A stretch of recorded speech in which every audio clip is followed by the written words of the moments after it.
गौतम अडानी अब एक ऐसा नाम बन चुका है जो बांग्लादेश का कोई भी इंसान सुनेगा तो उसे गुस्सा जरूर आएगा, क्योंकि अडानी ने जिस तरह बिजली संकट बांग्लादेश में खड़ा कर दिया है वो इतनी जल्दी तो खत्म होने से रहा। देखा जाए तो गौतम अडानी और उनकी कंपनियां तो हमेशा सुर्खियों में ही रहती हैं, कभी शॉर्ट सेलिंग का हंगामा तो कभी उन पर वित्तीय गड़बड़ी का आरोप। लेकिन इतनी सब मुश्किलों के बावजूद अडानी ने हार नहीं मानी है। उसने हिंडनबर्ग का मुंह बंद कर दिया तो उधर बांग्लादेश में उसका हिसाब कर दिया।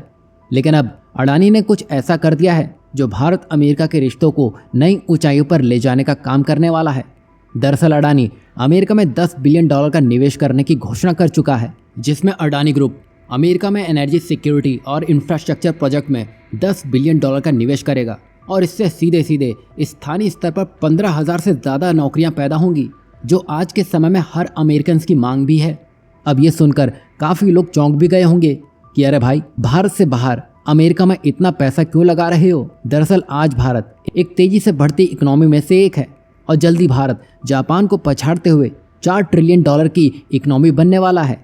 और ये हर कोई देख रहा है, ये देश सुपर पावर बनने की ओर तेजी से कदम बढ़ा रहा है। तो वहीं इंडियन सब कॉन्टिनेंट की इम्पोर्टेंस को ध्यान में रखते हुए भारत केवल अपने देश में ही नहीं बल्कि दुनिया में भी अपना प्रभाव जमाता जा रहा है। और अगर भारत को आगे भी ऐसा करते रहना है तो ये सिर्फ भारत सरकार के अकेले के बस की बात नहीं है। ऐसे में देश की बड़ी कंपनियों जैसे अडानी ग्रुप, टाटा, रिलायंस इसमें काफ़ी इंपॉर्टेंट रोल निभा सकती हैं। जैसे भारत की कुछ रणनीति के तहत इन कंपनियों को Bangladesh, Kenya, Sri Lanka, Myanmar, Tanzania, Vietnam जैसे देशों में निवेश करके भारत की कूटनीति को मजबूती देने का काम कर रही हैं, जिसका मकसद सीधा है भारत की अंतर्राष्ट्रीय मौजूदगी को पक्का करना।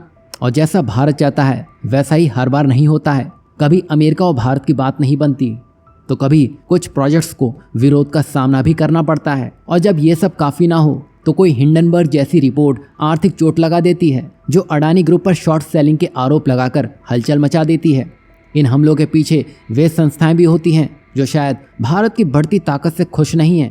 कहने का मतलब बिल्कुल साफ है, यहाँ तस्वीर पूरी तरह से बदलती हुई दिखाई दे रही है, जो शायद कुछ समूह या संगठन बर्दाश्त नहीं कर पा रहे हैं। यही वजह है कि बांग्लादेश भी अडानी पर आरोप लगा चुका है कि उसने बांग्लादेश का फायदा उठाया है और उसने बिजली के लिए ज़्यादा पैसे लिए हैं। लेकिन जैसा कि आप देख सकते हैं, ट्रंप ने वापसी कर ली है, तो ये भारत के लिए पॉजिटिव डेवलपमेंट है और मोदी ट्रंप की दोस्ती तो जग जाहिर हो चुकी है। ऐसे माहौल में अडानी का अमेरिका में निवेश करना एक स्मार्ट मूव बन जाता है। लगता है बिग बिलियनियर्स जैसे अडानी और एलन मस्क को नए व्यापारिक अवसर मिलने वाले हैं।